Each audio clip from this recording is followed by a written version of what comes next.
What's going on, everybody, and welcome back to Spot Callers, where we talk about wrestling on the unbeaten path. I am Justin, here with Cyrus. What's going on, Cyrus? It's post Thanksgiving. We're cutting it close here. Uh, man, I like we have to hang out with our families, of course. Well, you've been doing a lot of cooking. I just been helping out with my mom in the kitchen and stuff like that. So watching the show was kind of like, oh yeah, we'll record this week, but then we get like super busy. Well, it's good this month because this will likely come out on the second or third, and then our Christmas episode will come out shortly after that. So you'll get 2 episodes of Spot Callers. Yeah.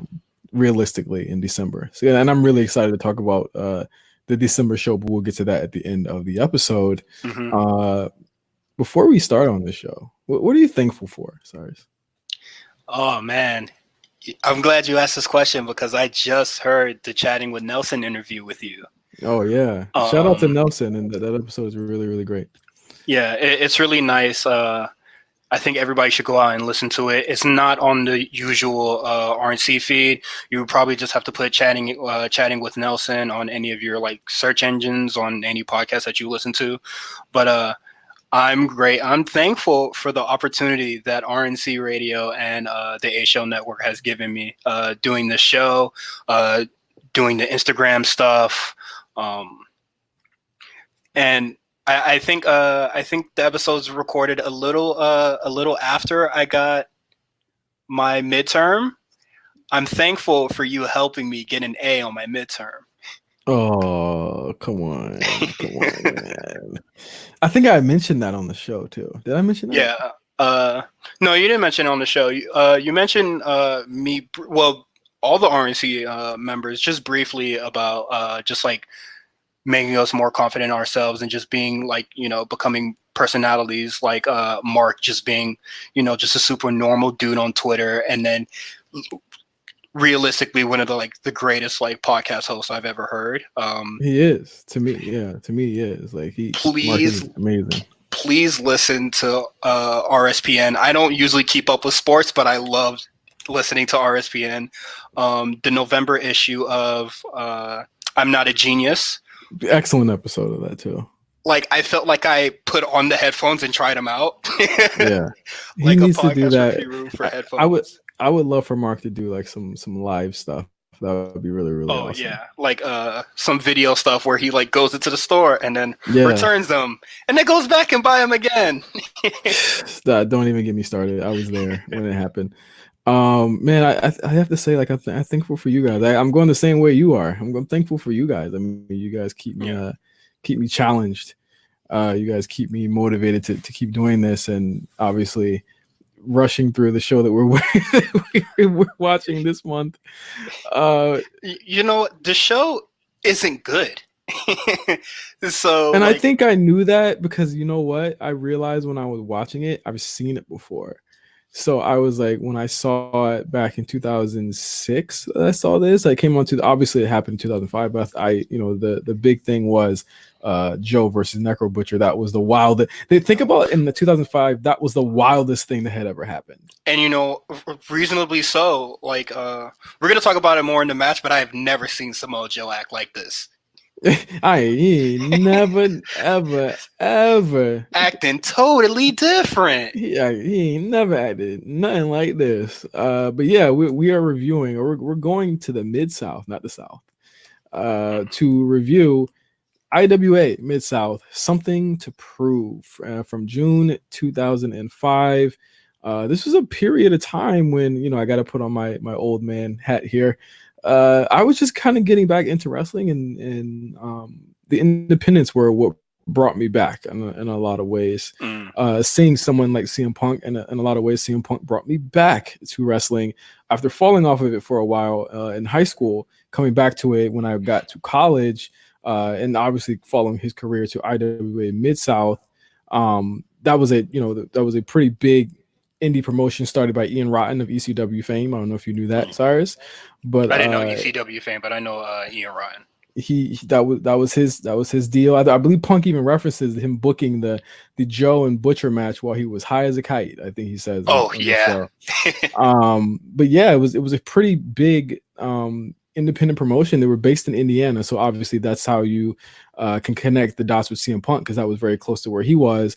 But it also was home to a lot of CZW talent at the time. Like Chris Hero was there, Claudio Castagnoli, who's also on the show, was there. Cole Cabana was on IWA shows. A lot of people when they were coming up ran through IWA Mid-South, and something to prove was their first time in Philadelphia. They were emanating from the old ECW arena, which makes the main event even more symbolic in a lot of ways. Mm-hmm. So the beginning 20 minutes has a documentary. Yeah. Did you like the documentary? I'm kind of like iffy on it. You told me not to watch it. Well, you did. Well, you knew there was a documentary, right? I didn't know it was a documentary in the beginning of this. No. Oh, okay. Well, I think the when I seen document. this, I seen the matches singularly, like match by match. Okay, so the documentary is basically just like a couple of interviews from, there's one fan, there's an interview with Jimmy Jacobs, CM Punk, Eddie Kingston, and I think Ian Rotten himself. And it's just like, what do you like about IWA? Basically, like, it fell into the theme of Thanksgiving, where it's just like, what are you thankful for? And a lot of people are just like, IWA is like, just like, basically, it's not WWE. It's the real wrestling that was at that time, where dudes are just working ultra stiff, and it's not very sports entertainment-esque. Basically, just every fan now. Yeah, this is real wrestling. This is all the stuff you see here. This is very real. 2005. Yeah, it's very 2005. And they're showing clips of of matches where they tell people why they like it, and it's just like just super basic stuff, like, dude gets kicked, but he's getting kicked for real, so I really like it. And it's just like, super 2005. I thought, this is their first time on the East Coast, and I thought this was a really good turnout for them, more or less. But besides that, that's the rest of it. Yeah. Also, a good note is Eddie Kingston, when they show him in a documentary, they play a 50 Cent song, so that got some points for me. Obviously, back then there wasn't a lot of people stressing about clearances and song clearances and stuff like that. So a lot of stuff slips through the cracks. But you actually don't see a lot. Well, you see the entrances, but they're still using licensed music as they do in the ROH DVDs. Why'd you pick this show? So around the time where they were just booking Joey Janela Spring Break 2, and they just put the leaf, the Necro Butcher leaf, and then people were like, people were getting hype about that, like Necro Butcher's like finally coming back, and I was just like, for spot callers, like, I did like the Samoa Joe Necro Butcher match. Maybe we should talk about it. Like, a lot of people are big fans of it. And then Renee Young put out the tweet where John Moxley basically asked her, "Hey, have you ever seen the match?" So it's just like, it's very iconic, or just well received overall in the wrestling community, and I thought we'd talk about it. All right, so let's jump right in. The first match on the card. Well, actually, no, I skipped the Delirious match. It's not a good match. Well, why I skipped it? Because of all the ROH stuff going down right now. Okay. I can't support the guy. Well, he's not going to get a glorious review from me. I basically watched every match in this card. I will spare you a lot of the stuff. Delirious is working his comedy style. This is not like what's the ROH show that we watched a month ago? We watched, what did we watch a month ago? It was Death Before Dishonor. Yeah, Death Before Dishonor. In that match, Delirious is working like his chain style, and he's like, he's working, but here he's just super goofy, like definition of a curtain jerk. Like, people are like literally walking in, walking out. Like, people are not really caring for the match, and rightfully so. This match isn't good. If I have to give it a star, I wouldn't. I'll probably give it an NA. Not good. Wow, NA. It's not asleep. Not asleep. Not asleep, because I was just like, I have to stay awake, because if I fall asleep now, I'm not going to watch the rest of the show. All right. So I skipped that, but obviously not something you want to watch. But the first match I saw was CM Punk versus Homicide. Tracy Smothers on commentary. I thought he was actually pretty funny here. One of the better commentators throughout this show. Shockingly enough. Yeah, I loved his gimmick of not knowing if these were the women at first. Thought that got a pop out of me. Very important to note here. This was CM Punk's final IWA event before going to WWE. At the time, it was also this first time, or in months, being back in the IWA Mid-South. He had actually stopped working for the promotion for a while, citing differences with Ian Rotten and how he was treating Chris Hero. And obviously, CM Punk and Chris Hero had their classic matches in IWA Mid-South, and Punk went on to ROH from there. So a lot of people were pretty excited to see CM Punk here. Okay. Punk was accompanied by Shane Hagedorn, who we've kind of seen a couple of. I think we've seen Shane in our ROH reviews already. He's been around. He was a student of CM Punk. He was accompanied by him, two other of his students. I wasn't able to pinpoint who they were. I could only make out Shane Hagedorn. But very slow open here in the match. How do you feel about it overall? I thought it was a really good match. Like I know that Punk and Homicide are two like terrific wrestlers here. I just felt like they probably had a better match in ROH at some point, and like these guys are working like kind of like they're calling it on the fly. Honestly, Yeah. You see Homicide get dazed for a very long time, and they're doing like a very long rest spot. And I was just like, yeah, they probably just had better matches somewhere else. Like this isn't a good like, you know, look for both of them in this match. Yeah, I mean, it was obvious that Punk was kind of fulfilling his last commitments before he left. Obviously, we were in the middle of here in IWA. He wasn't the Punk that he was in ROH with the ROH belt, holding it hostage all summer. But you saw a lot of back and forth stuff that was pretty solid. I mean, it seemed as though, like you said, they were going through the motions and calling it on the fly here, getting their signature stuff off. Obviously, you're not going to see Homicide giving Punk a cop killer right before he goes to Connecticut, or I'm sorry, not Connecticut, but Louisville, and you're not going to see Punk doing the Pepsi plunge, which is the top rope pedigree. In destroying his knees before he goes there either. Have you seen him do the Pepsi plunge? The one thing is like this has been like that move has been like the move of legend for a lot of people who follow CM Punk, and especially myself back in the day. That move took so long to set up in every match he did it in. I'm surprised that it even got the pop that it did because it never looked good. I'm not a big fan of the Pepsi plunge. I always thought the Endicon device was. I always preferred that. I thought it was really cool because, like, you know, this match is like, you know, CM Punk matches in ROH usually were like hard hitting as hell, and you know they do the ROH grapple fest, and I thought like just bringing it all back with the Endicon device, I thought that was like a really just like a good full circle moment whenever he used that. So this is generally crisp match. I don't really have a lot of complaints about it. Yeah. A lot of it was, again, just kind of going through the motions, seeing one more CM Punk Homicide match before it was time to go. For Punk, Homicide rolls over a pin attempt to the cradle, gets the 3. I gave it 2 stars. It was a solid match. It just kind of never left second gear here for me. Yeah, I gave it 2.5. I just feel like they probably had like a better matches in ROH at some point. Like really here, they're not like working, fantastically. Next match. One thing I did love about this show that there wasn't a lot of like wild, kind of weird segments and stuff. Or just those weird talking segments where you couldn't hear anything anyway. So I just drowned it out. Oh yeah. This is basically Ian Rotten just giving Punk his like farewell. That's like all I took from it. There's a lot of other stuff, but I kind of just like fast forward. Like this is just that point in time where everybody's just giving Punk his flowers before he leaves. I've seen it before in ROH when he came out as Bryan Danielson's surprise partner in a tag match. Like I've seen this whole thing before. Like I didn't really need to see it again. Next match, boy, oh boy, this next match. The NWA Midwest Women's Title match. Mischief, who's the champion, against Allison Danger against Mickey Knuckles in a 3-way elimination match. Allison Danger comes out, cuts a promo, but the sound is so bad that you can't Yeah. really hear anything being said. Couldn't hear it. Listen, let me just say, women's wrestling has gotten so much better. Okay. Yes, and the commentary for women's wrestling has gotten so much better.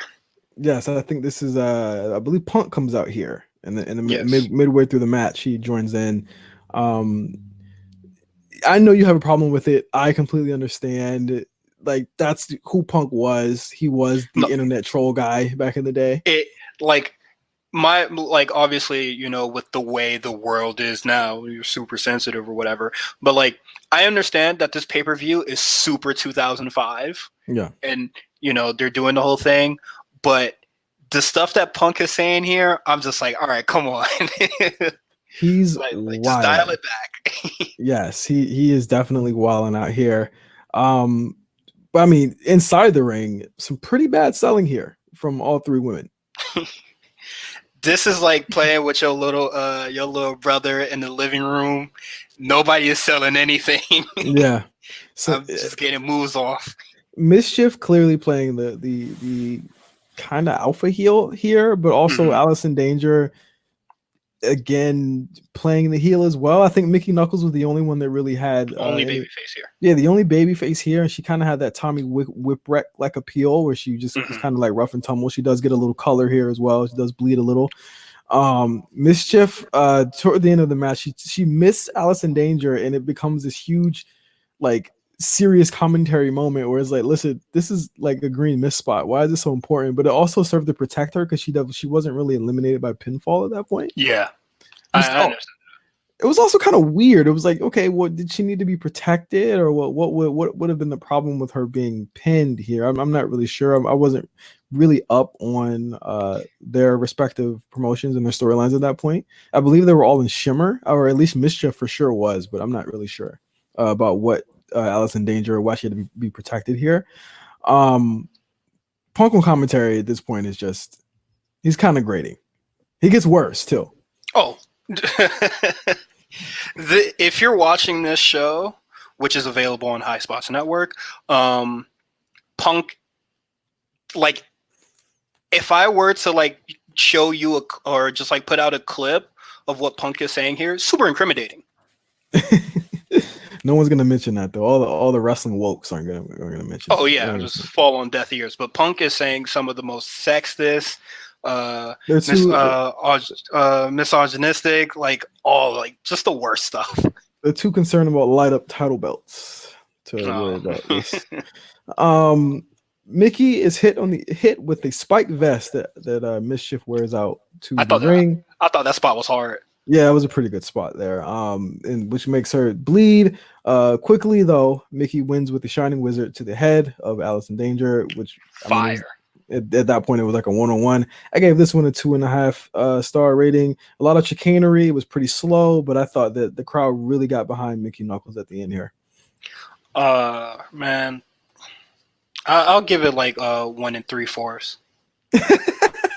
It's like, this match isn't good, but I thought a lot of the Mickey, the Macy, I think is Macy Knuckles. Mickey Knuckles. Like, it was like the only like good parts here.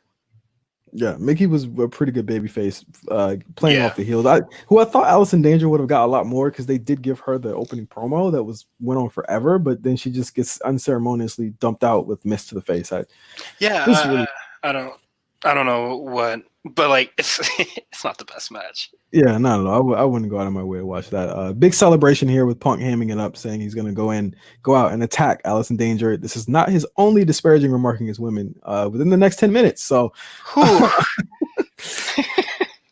yeah, I can't emphasize like just for like a minute straight in the next match, Punk is just on a roll of just absolutely like the worst commentary. And also stands to ruin kind of Mickey's moment here on commentary with just being just be silent if you don't have anything to say. I don't know.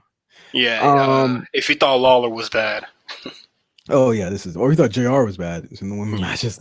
What about this? Next match, Claudio Castagnoli with Jade Chung versus Tracy Smothers. Crowd is incredibly annoying here. Prazak and Punk are incredibly annoying. Prazak also with the racist Asian stereotype stuff. How weird is that?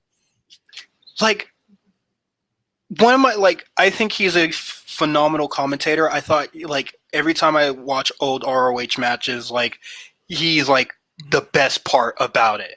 Like the Daniel Bryanson Takeshi Morishima match, like, he's like killing it in those matches.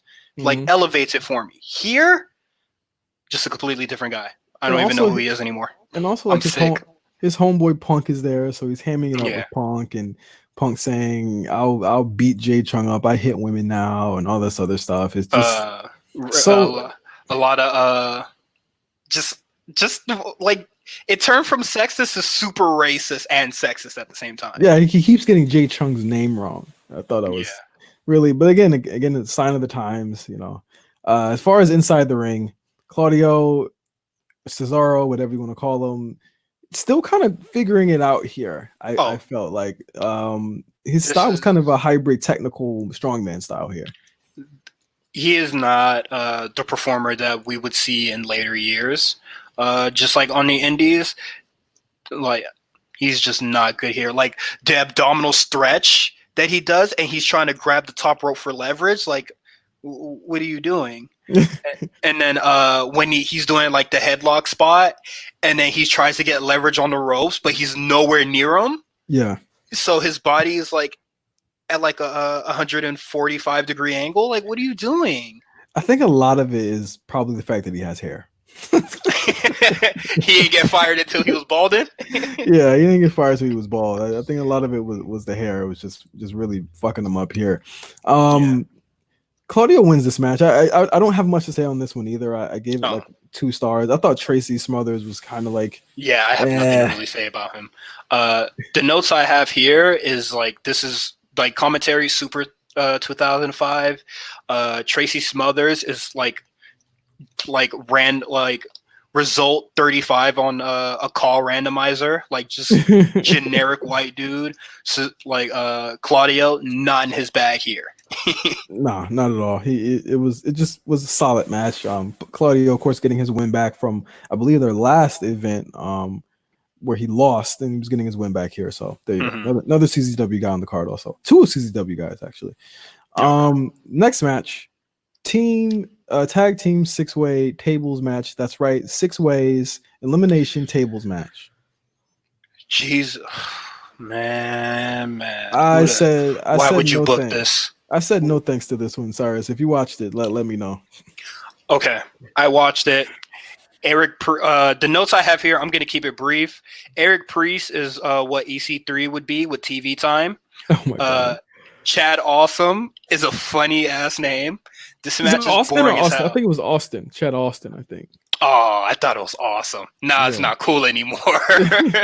Yeah, the mic isn't too great, but yeah, this match isn't really that good.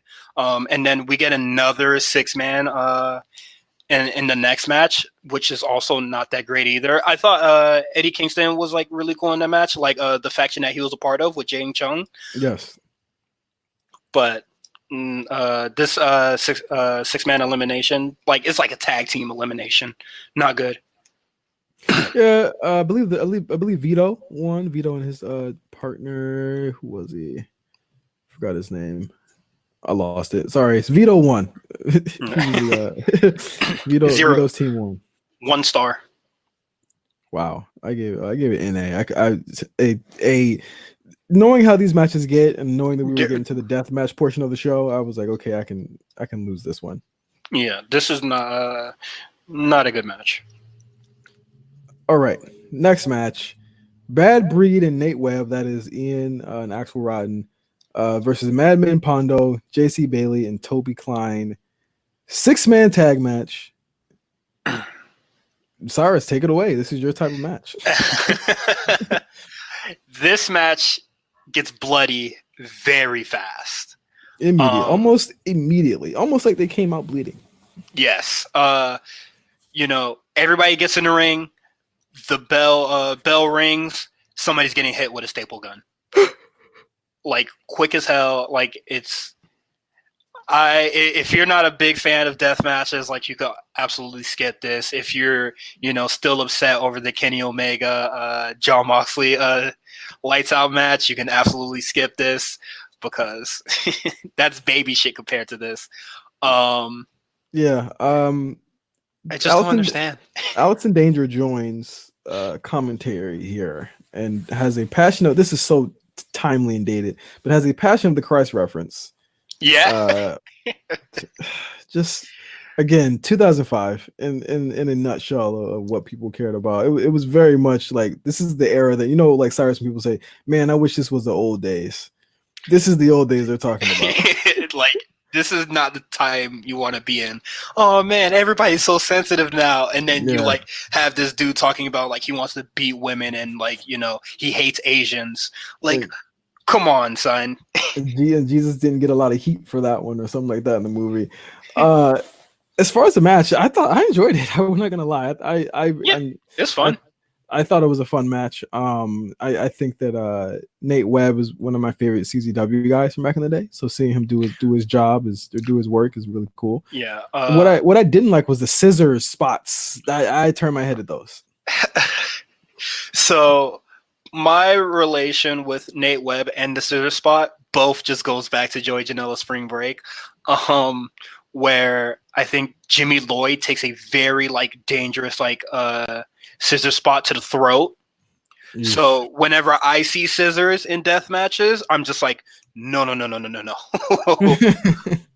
And Nate Webb, he had a match with Sensation or a Session Moth Martina, where I think it's at the Orange Cassidy event, which is like also during Mania weekend, where they were just drinking and just beating the hell out of each other. So I like Nate Webb.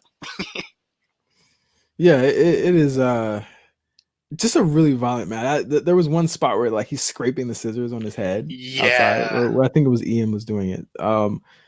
Yeesh.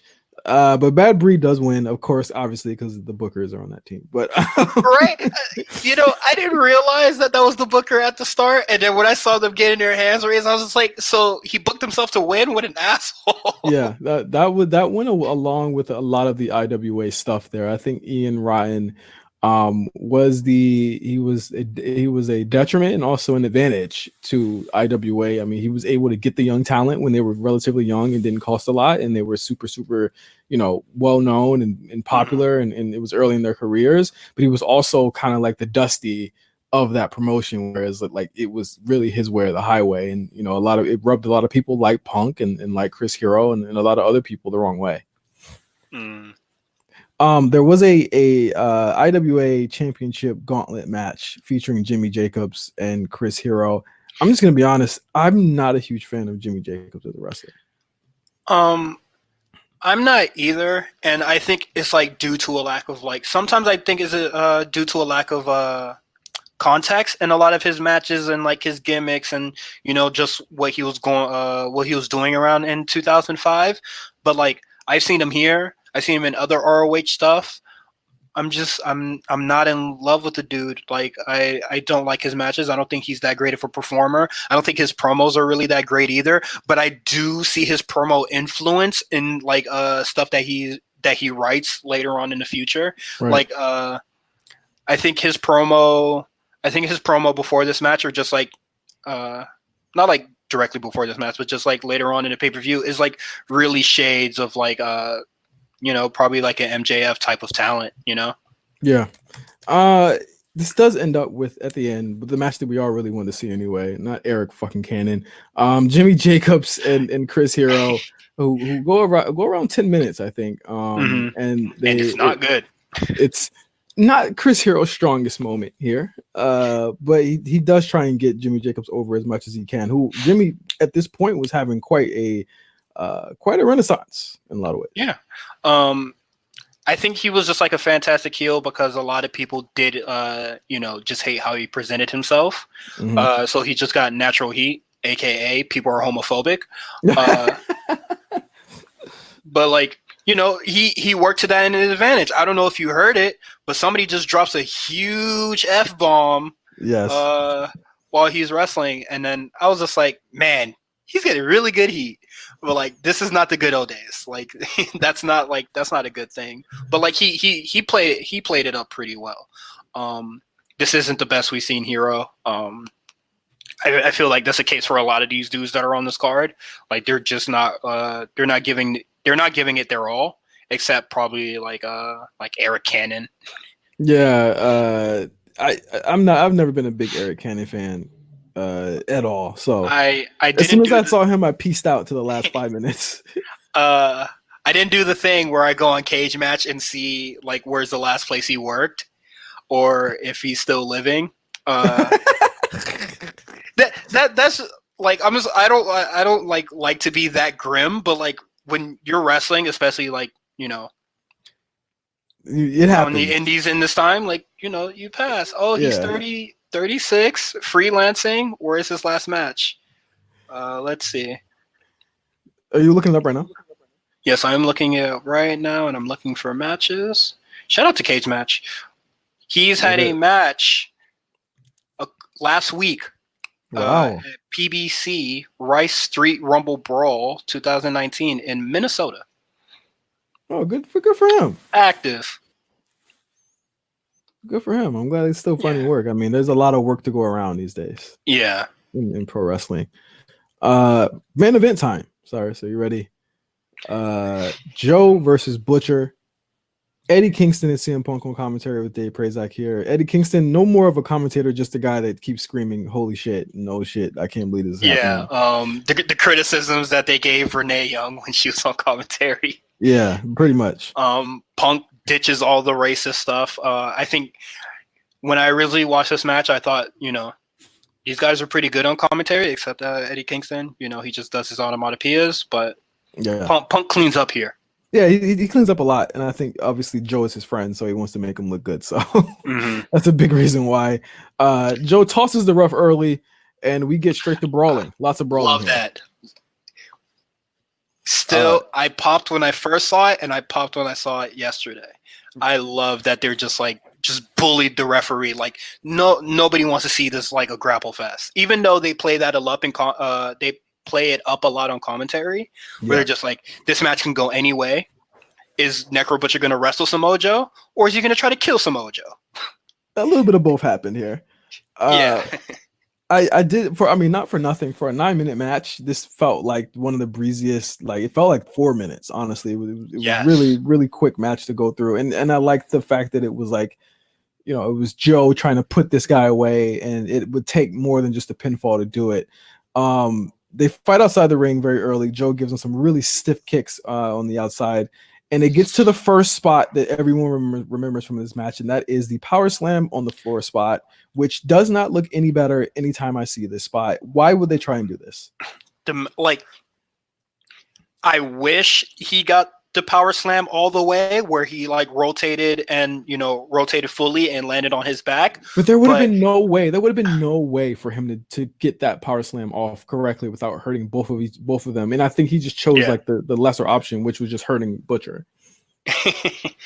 I honestly think if Samoa Joe would have got the full rotation, it would have been great. But Samoa Joe goes for the power slam and just half-asses it, and Necro Butcher just slams his forehead into the concrete. Yeah, it hurts. It hurts a lot. It really it's not nice to see. We get another one of those later, but I say in my notes, Necro has to be concussed, and it really puts in perspective that you don't see these types of matches a lot. So you referenced the Kenny Omega John Moxley match from a couple of weeks ago on AEW's pay-per-view. A lot of people were very much shocked about it, but if you've been watching from a very shows like this or shows like BJW and all this other stuff, this is normal. This is the norm. This type of stuff happens, and I'm just glad that this isn't the norm of 2019. I think that there's still room for spectacle like Moxley Omega. I mean, it doesn't have to be 40 minutes. It could be a cool 9 like this was, but there's still room for it. Can we talk about that match after we talk about Necro Butcher? Samoa Joe? Because they MJ picked my brain on it on the War Report, but I just wanted to see your thoughts on it. Oh, okay. I even say here, why is there even pinfalls? I don't think that the pinfalls were necessary. I always feel as though these matches need to be knockout or submission.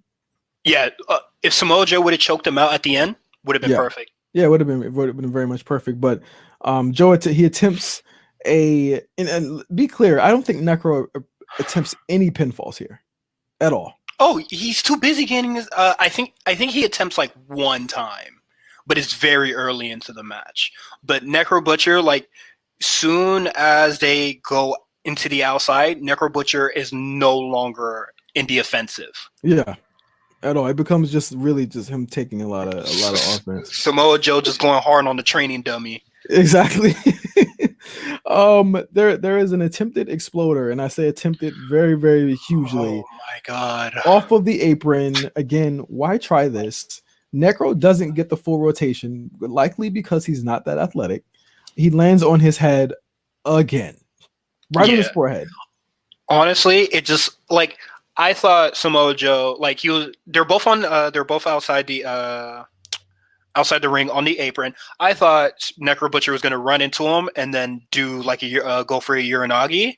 Yeah. But no, it just looks like Samoa Joe just goes for a flatliner on the outside, and then Samoa Joe head once again just cracks against the pavement. Yeah, Necro was he was like the blood was dripping from his head. Oh yeah, at this point, this is where the Passion of the Christ reference, the reference earlier, kind of comes in, but like leaking, literally leaking, and Punk is literally like, I've never wrestled Necro Butcher, but you know, if Joe wants me to, he said he'll go, if he kicks out at 2, he'll go to his car and they'll both run him over. And I was like, that's pretty much what it's gonna take. That's why I feel like with Fiend matches, like this is literally this. How would you feel if like there was a Fiend match that was like this? Like if one of those Seth matches was like this? If if the Fiend went through as much stuff as Necro Butcher did in this match and the Fiend won, I'd be sick. Yeah, but I mean, like, as far as like that Hell in a Cell match, people didn't like, and again, I didn't like it either. But you know, all of the pageantry of the, you know, slamming him with the toolbox and all the chairs and stuff like that. Yeah. If it was this match, I think it would have went over way better with people. Yeah, the Fiend matches, like, you know, I'm not particularly too big of a fan of them. Survivor Series just happened a week ago. Yeah. I love Survivor Series, but that match that he had with Daniel Bryan did nothing for him. I think, but that's about the best match you could have had with him without it being that. But I just think like everything that went on in the match, soon as Bryan went for the yes, wasn't about the Fiend anymore. Yeah, 100%. And like yesterday with SmackDown, it's no longer about the Fiend.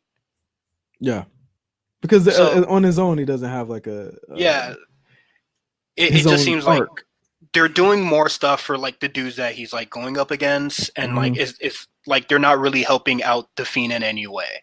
You could say that, and you know, we'll circle this back to Necro Butcher, that when Bray first started, it was the guys he was facing that were trying to get him over, and now it's the other way around, where he's trying to give these guys character where they need it, and I think that is the most intriguing part about his character, even if they're not explicitly saying it. You know what? If it, like, you can look at it like that, and honestly, I would rather better look at it like that. You know, Daniel Bryan giving Bray one of his best matches, and then him just like, you know, helping Daniel Bryan turn face again. Like, that's really good. Yeah, the exploder looked terrifying, but also this match. Joe powerbombs Necro on a guardrail that was head wedged between the turnbuckles for 2. German on an open chair to Necro for 2. And after a kick to the head, unprotected by the way, Necro is out for 10, which I didn't know there was a KO rule. I had no clue at that point there was a KO rule. They didn't even say that. Yeah, I didn't realize there was a KO rule either, but there's a very like deadly spot where Samoa Joe goes outside and gets a guardrail. Yeah. Like wedges it at the turnbuckle, and German he power bombs Necro Butcher on it, but he only gets his head. Yeah, only gets his head. I forgot to mention that. You're right. He only got his head. Like, just like misses his whole body and just from like the neck up connects with the steel guardrail, and it hurts because the guardrail doesn't even bend in the slightest. It was them old guardrails too. Yeah.